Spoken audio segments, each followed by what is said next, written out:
Hello મિત્રો, કેમ છો? મજામાં ને? આજે આપણે ઝાઝા દિવસે મળ્યા, કેમ ને? તો મિત્રો, આજે મેં તમને એક દરિયાકાંઠે આવેલા અદ્ભુત સ્થળ ઉપર લઈ જવાના છે. તે સ્થળનું નામ તમે લોકો કોમેન્ટમાં જણાવજો. આ સ્થળ આવેલું છે ભાવનગર જિલ્લાના ઘોઘા તાલુકામાં, અને અહીં કહેવાય છે કે જે પાંડવો હતા તેઓએ પોતાના ભાઈઓ કૌરવોને માર્યા હતા, બરાબર? તેના લીધે તેઓને કલંક લાગ્યું હતું. અને આ જગ્યા ઉપર શ્રી કૃષ્ણે તમને કીધેલું કે તમે એક કાળી ધજા અને કાળી ગાય આપેલી. તે ગાય જે જગ્યા ઉપર સફેદ થાય અને કાળી ધજા પણ સફેદ થાય તે જગ્યા પર તમારે મહાદેવની સ્થાપના કરવાની. તેથી તમારો કલંક દૂર થશે. અને મિત્રો, તેથી જ આ જગ્યા ઉપર હાલમાં પણ લોકો માને છે કે તમે જો કોઈ પણ ખરાબ કાર્ય કર્યા હોય અને નિષ્કલંક કલંક વગરનું થવું હોય તો તમારે આ જગ્યાએ જવું જોઈએ. તો મિત્રો, તમે જરૂરથી અમને કોમેન્ટમાં કહો કે આ સ્થળ કયું છે.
આ સ્થળ મિત્રો ભાવનગરથી 42 કિલોમીટર, અને જો તમે બુધેલ સાઈડથી જાઓ તો 48 કિલોમીટર જેવું અંતર થાય છે, અને દરિયા અંદર 1 કિલોમીટર જવાનું થાય.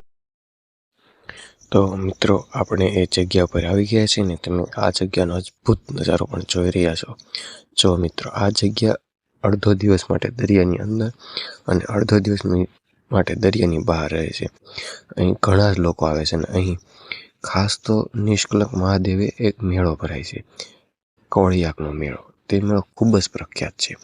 તો મિત્રો, આપણે એ મેળાની પણ મુલાકાત લઈશું, પણ ભવિષ્યમાં.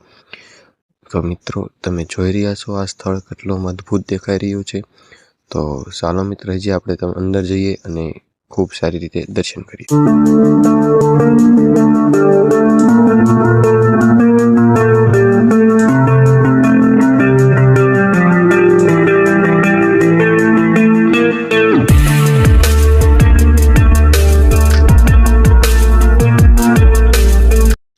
મિત્રો, તમને અમે એક શંખનાદ સંભળાવીએ.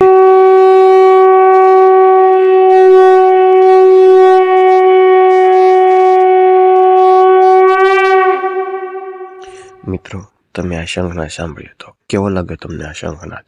અને મિત્રો, આ જગ્યા અદ્ભુત છે. જોશો ને કઈ રીતની તમારે ફોટો શૂટિંગનો જેને શોખ હોય તે પણ મસ્ત ફોટા પણ પાડી શકે છે. અને આ જગ્યાએ દર્શનનું તો બહુ જ મહત્વ છે. તો મિત્રો, તમે લોકો પણ આ જગ્યાની જરૂર મુલાકાત લો. અને આવા જ નવા વિડીયો અને નવા સ્થળ સાથે જલ્દી અને ટૂંક જ સમયમાં આપણે લોકો મળીશું. જો મિત્રો, તમને મારો વિડીયો ગમ્યો હોય તો લાઈક, કોમેન્ટ એન્ડ સબસ્ક્રાઈબ કરવાનું ભૂલતા નહીં. અને આવા નવા કોઈ પણ તમારી પાસે સ્થળ હોય જે સ્થળનો તમને લાગે આ વિડીયો બનાવવા જેવો છે તો એ સ્થળની માહિતી અમને કોમેન્ટમાં જણાવજો. અમે સ્થળની મુલાકાત લઈ અને બીજા લોકો પણ આ સ્થળે આવે અને આ સ્થળનો વિકાસ સારી રીતે થાય તેના માટે પ્રયત્ન કરીશું. તો મિત્રો, અમે જે કીધું એ ભૂલતા નહીં, અને અમારા વિડીયોને જરૂરથી કોમેન્ટ અને લાઈક કરવાનું ભૂલતો નહીં. Thank you.